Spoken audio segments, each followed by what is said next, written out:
ठाणे जिल्ह्याचे पालकमंत्री गणेश नाईक यांच्या दिशानिर्देशानुसार महासभेत नवी मुंबई महानगरपालिकेतील सर्व कंत्राटी कामगारांना कायमस्वरूपी करण्याचा प्रस्ताव मंजूर करण्यात आला आहे।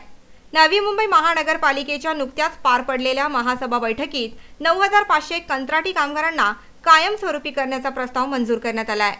नवी मुंबई महानगरपालिकेतर्फे आता हा प्रस्ताव राज्य सरकारकडे पाठवला गेला आहे।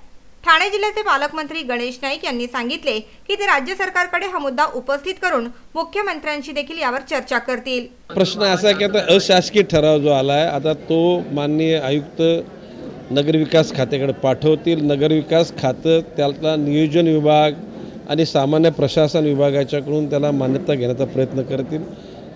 शासन स्तरावर गेल्यानंतर मी सुद्धा बैठक घेईन आणि माननीय मुख्यमंत्र्यांना सुद्धा मी विनंती करेन की बाबा हे कर्मचारी या ठिकाणी सेवेमध्ये कामाला आहेत। आता कुठेतरी नियमावलीमध्ये काहीतरी थोडासा काहीतरी प्लस मायनस झाला असेल, परंतु त्या सगळं दुरुस्त्या करून या लोकांना कायमस्वरूपी नोकरी मिळाली असा आनंद मिळवण्याकरता आपण सर्वांनी हातभार लावावं, कायद्याची चौकट आखून। तर तेथेच ऐरोलीचे आमदार संदीप नाईक यांनी हा प्रस्ताव मंजूर झाल्यावर आपला आनंद व्यक्त केला।